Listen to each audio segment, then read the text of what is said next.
भारताला विश्वगुरू बनवण्यासाठी समाजाची ताकद महत्त्वाची. मोहन भागवत.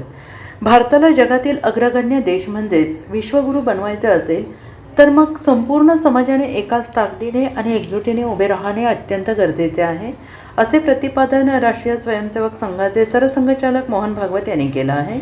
खामगाव येथील एका कार्यक्रमात उपस्थितांशी संवाद साधताना त्यांनी देशाच्या प्रगतीसाठी सामाजिक उत्तरदायित्व आणि मूलभूत गरजांच्या पुरवठ्यावर भर दिला. आपल्या भाषणात सरसंघचालकांनी स्पष्ट केलं की समाजात प्रत्येक कुटुंबाला आणि व्यक्तीला अन्न, वस्त्र, निवारा, आरोग्य, शिक्षण आणि आजीविका यासह मूलभूत गरजा मिळणे आवश्यक आहे आणि ही स्थिती निर्माण झाल्याशिवाय आज समाज खऱ्या अर्थानं सक्षम होऊ शकत नाही.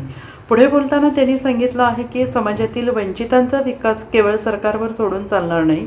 स्वतंत्र देशातील सरकार निश्चितच मदत करते, परंतु समाजातील सुशिक्षित आणि सक्षम लोकांनी मागे राहिलेल्या बांधवांना सांभाळून घेण्याची आणि त्यांना पुढे आणण्याची जबाबदारी स्वीकारली पाहिजे. सर्व घटकांची ताकद समान झाल्याशिवाय देशाचा सर्वांगीण विकास शक्य नाही, असंही ते म्हणाले आहेत. आणि आता देश आपला मोठा झाला पाहिजे, विश्वगुरू झाला पाहिजे सगळ्यांनाच वाटतं. 2047 वगैरे असं आपण सगळं म्हणत होतो. असं व्हायचं असेल तर आपला देश, आपला समाज हा पूर्ण रूपाने पहिल्यांदा उभा राहायला पाहिजे ना, सारख्या बळाने. जी तुमची आमची ताकद आहे ती सगळ्यांची सारखी पाहिजे. बाकी माझी सगळी ताकद आहे, फक्त डाव्या बाजूला पॅरालिसिस आहे.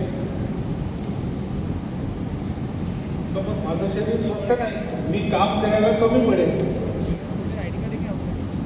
तसं आमच्या समाजात काही लोक चांगले आहेत, सुशिक्षित आहेत, काही लोक नाही आहेत. अशी स्थिती चालू शकत नाही. निदान काही बेसिक गोष्टी, अन्न, वस्त्र, निवारा, स्वास्थ्य, शिक्षण, अतिथी सत्कार, ही 6 कर्तव्य गृहस्थांना करावी लागतात. ही करण्यासाठी प्रत्येक कुटुंबाची स्थिती असली पाहिजे, प्रत्येक व्यक्तीची स्थिती असली पाहिजे. हे आपल्याला पहिल्यांदा करावं लागेल आणि हे समाधानी करण्याचं काम आहे. हे सरकारवर सोडून चालत नाही. आपलं स्वतंत्र देशाचं सरकार आहे, त्यामुळे ते मदतच करायला आहे. कोणत्याही असलं त्यांचे विरोधी जाणार हे नाही. इंग्रजांच्या वेळेला ही गॅरंटी नव्हती, मुघलांच्या वेळेला ही गॅरंटी नव्हती, आता आहे. पण म्हणून आता हे सरकारने करावं असं नाही केलं का, सरकार करेल करायचं, पण ही आपली जबाबदारी आहे. हा जो आज भटके आणि विमुक्त म्हणणारा समाज आहे, याच्यातला प्रत्येक माणूस हा आपला माणूस आहे. आणि म्हणून माझं कर्तव्य आहे की मी जर शिकून सवरून चांगला सावरलो तर मग यांच्याकरता काही करून यांनाही सावरायची संधी देणं हे आपलं काम आहे.